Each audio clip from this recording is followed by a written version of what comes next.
Marcus Chen had everything anyone could ever dream of. A multi-million-dollar tech empire, luxury cars, mansions across 3 countries, and respect from everyone who knew his name. But by the time he turned 35, he was sitting alone in his penthouse apartment at 3 a.m., staring at the city lights below and wondering how success had become his greatest enemy. If you want to understand how achieving everything you've ever wanted can actually destroy your life, make sure to hit that subscribe button and stick around for this entire story, because what happened to Marcus will completely change how you think about success and ambition forever. Marcus started his journey like so many of us do, with a simple dream and an unshakable belief that success would solve all his problems. Growing up in a working-class family in Detroit, he watched his parents struggle to pay bills every month, saw them argue about money constantly, and promised himself that he would never live that way.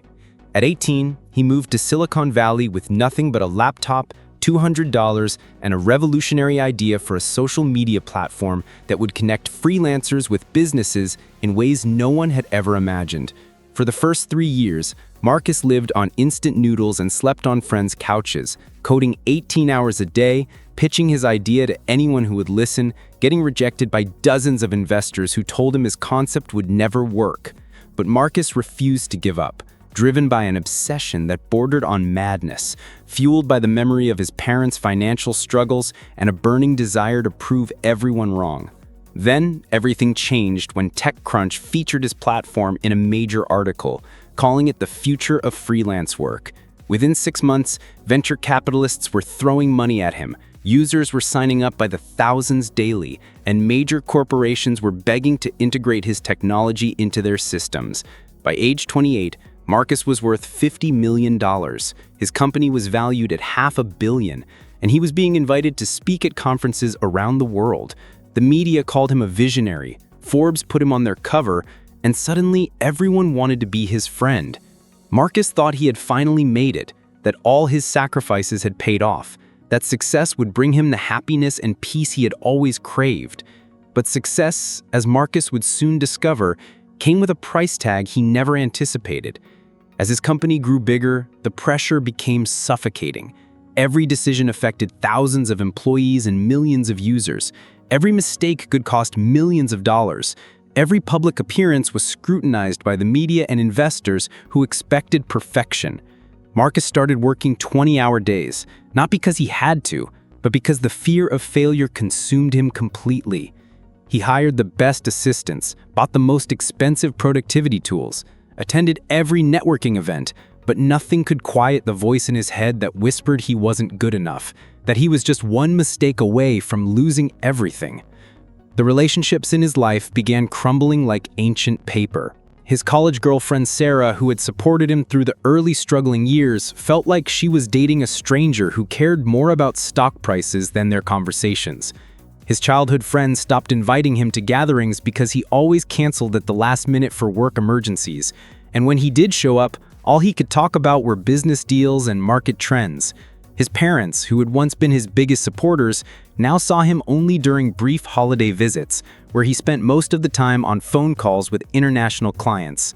Marcus told himself these sacrifices were temporary, that once he reached the next milestone, the next funding round, the next acquisition, he would finally have time for the people who mattered. But the milestones kept moving, the goals kept expanding, and the people who once loved him kept disappearing from his life. The loneliness began eating him alive from the inside, but he masked it with expensive therapy sessions, luxury vacations he took alone, and charity galas where he smiled for cameras while feeling completely empty inside. Sleep became impossible without medication, meals became fuel consumed between meetings, and exercise became another task to optimize for maximum efficiency.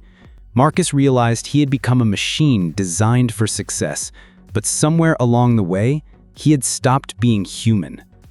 The breaking point came on a Tuesday morning when Marcus received a call that his father had suffered a heart attack and was in critical condition at Detroit General Hospital. As Marcus sat in his private jet flying back to Michigan, he realized he couldn't remember the last time he had called his father just to talk. Couldn't recall what his dad's laugh sounded like, couldn't even remember if his father was proud of what he had accomplished. When he arrived at the hospital, his father was unconscious, surrounded by machines that beeped rhythmically in the sterile white room. Marcus held his father's weathered hand and finally understood what he had lost in his relentless pursuit of success. He had gained the whole world, but lost his soul, achieved everything he thought he wanted, but sacrificed everything that actually mattered. His father recovered after 2 weeks, but the experience changed Marcus forever. He began questioning everything about his life, wondering if the empire he had built was worth the relationships he had destroyed, if the money in his bank account could buy back the moments he had missed, if the respect of strangers meant anything when the people who truly knew him felt abandoned and forgotten. Marcus started therapy with a different kind of professional, not someone who helped him optimize his performance, but someone who helped him remember who he was before success became his identity. He began delegating responsibilities, setting boundaries, and most importantly, reconnecting with the parts of his life that success couldn't touch. The journey back to humanity wasn't easy, and Marcus learned that sometimes the greatest success is knowing when to step back from success itself. So remember, if you found this story valuable, make sure to subscribe and hit that notification bell, because success without fulfillment is just a beautiful prison, and understanding this truth might just save your life before it's too late.